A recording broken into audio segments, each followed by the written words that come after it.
প্রিয় দর্শক আসসালামু আলাইকুম। এই যে স্ক্রিনে যে ছেলেটাকে আপনারা দেখতেছেন, ছেলেটার নাম হচ্ছে সুমন। সুমন পরকীয়া প্রেম করত। সুমনের ঘরে বউ বাচ্চা সব কিছু আছে। সুমনের একটা মেয়ে আছে, সেই মেয়েটার বয়স হচ্ছে 1.5 বছর। 1.5 বছরের একটি বাচ্চা ঘরে রেখে এবং তার বউ আছে, সব কিছু ঘরে রেখে সে পরকীয়া প্রেম করত এই বিলকিসের সাথে। বিলকিসের সাথে সোশ্যাল মিডিয়াতে পরিচয় হয় সুমনের, এবং পরিচয় হওয়ার পরে সুমন এবং বিলকিস তাদের মধ্যে একটা প্রেমের সম্পর্ক হয়। প্রেমের সম্পর্ক হওয়ার পরে বিলকিস এবং সুমন তারা বিয়ে করে ফেলে 2021 সালে। 2021 সালে বিলকিস এবং সুমন যখন বিয়ে করে, এবং বিয়ে করার পর সুমন তার বাসায় বলে যায় যে আমি গাড়ি চালাতে যাচ্ছি।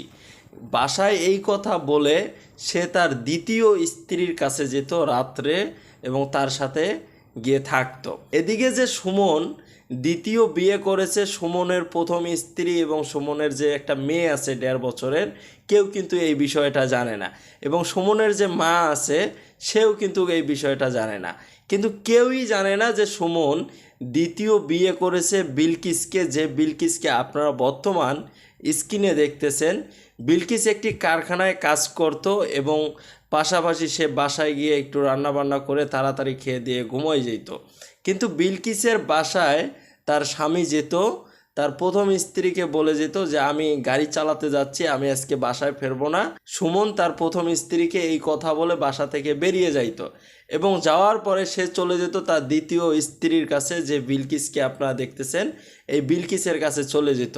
এবং বিলকিসকে যে ভাড়া বাসাটি নিয়ে দেয় সেটাও কিন্তু সুমনই ভাড়া করে নিয়ে দিছে তার দ্বিতীয় স্ত্রীকে থাকার জন্য। এখন এক পর্যায়ে যখন বিলকিসের কাছে সুমন যাচ্ছে আসতেছে, এক পর্যায়ে বিলকিস সুমনকে একটি চাপ দেয় যে আমার টাকা পয়সা লাগবে, আমার সংসারের খরচা বেড়ে গেছে, তুমি আমাকে বেশি করে টাকা পয়সা দাও, আমি আর এভাবে চলতে পারতেছি না। এক পর্যায়ে সুমন ঠান্ডা মাথায় একটি চিন্তা ভাবনা করলো যে আসলে বিলকিস তো আমাকে চাপ দিচ্ছে। বিলকিস যে পরিমাণ চাপ দিচ্ছে টাকা পয়সার জন্য, সুমন কিন্তু এই চাপ আর সহ্য করতে পারতেছে না। সুমনের যে প্রথম স্ত্রী আছে তার কিন্তু একটা সন্তান আছে। সেই সন্তান এবং তার মা এবং তার বউ সবাইকে নিয়ে তার থাকতে অনেক কষ্ট হচ্ছে, কারণ সুমনের ইনকাম কম। এত অল্প ইনকাম দিয়ে দুইটা বউ তো চালানো সম্ভব না। দর্শক, আজকের ভিডিওটা আপনারা যারা দেখছেন এবং যারা এই ধরনের চিন্তা ভাবনা করতেছেন যে আমরা হয়তোবা পরবর্তীতে আরও একটা বিয়ে করব একজন বউ থাকা সত্ত্বেও, আপনাদের জন্য আজকের এই ভিডিওটা।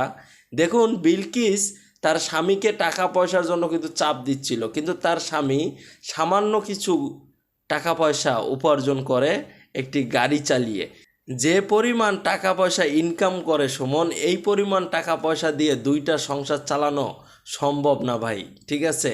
তো সুমন ঠান্ডা মাথায় একটা জিনিস চিন্তা করলো যে বিলকিস হচ্ছে আমার দ্বিতীয় স্ত্রী, সে আমাকে টাকা পয়সা সে আমাকে টাকা পয়সার জন্য চাপ দিচ্ছে, এখন আমি কি করব? আমি তো দুইটা সংসার চালাতে পারতেছি না।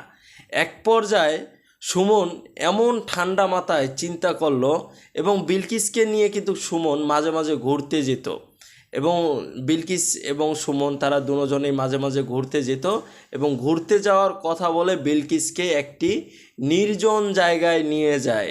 যে নির্জন জায়গায় আশেপাশে কোনো লোক নাই, মানে আপনি যদি কাউকে খুঁজতে যান আপনি খুঁজে কিন্তু লোক পাবেন না। সুমন বিলকিসকে এরকম একটি জায়গায় নিয়ে গেছে যেখানে কিন্তু কোনো মানুষ নাই, এবং বিলকিসকে সুমন নিয়ে যাওয়ার পরে গাড়ি থেকে নামিয়ে সুমন বিলকিসের গায়ে সাথে সাথে পেট্রোল ঢালে বিলকিসের গায়ে আগুন লাগিয়ে সুমন খুব তাড়াতাড়ি ওখান থেকে পালিয়ে চলে আসে। এবং পালিয়ে চলে এসে সুমন তার যে মোবাইল ফোনটি ছিল এই মোবাইল ফোনটি নদীতে ফেলে দেয়, যাতে সুমনকে কেউ খুঁজে না পায় এবং সুমনকে যাতে ধরতে না পারে। এক পর্যায়ে বিলকিসকে একটি প্রতিবন্ধী মানুষ উদ্ধার করে হাসপাতালে নিয়ে যায়, এবং হাসপাতালে যাওয়ার পরে বিলকিসকে আর বাঁচানো যায় না। বিলকিসের শরীর এতটা পরিমাণ পুড়ে গেছে, বিলকিসের বাঁচার কোনো সম্ভাবনাই নাই। এক পর্যায়ে সুমন তো নদীতে তার মোবাইল ফোনটি ফেলে দিয়ে সে চলে গেছে, তাকে আর খুঁজে পাওয়া যাচ্ছে না। কিন্তু ডিবি যখন এই বিষয়টা তদন্ত করলো এবং তদন্ত করে সব কিছু বেরিয়ে আসলো এবং বিলকিসের যিনি স্বামী ছিল তিনিও বেরিয়ে আসলো, যে আসলে বেরিয়ে আসার পরে তিনি সব কিছু খুলে বললেন যে আসলে তিনি 2টা বিয়ে করার পর তিনি আর সব কিছু সামলাইতে পারতেছে না। একদিকে তার দ্বিতীয় স্ত্রী টাকা পয়সার চাপ দিচ্ছে, আর একদিকে তো কেউ জানেই না যে সুমন বিয়ে করেছে আরেকটা।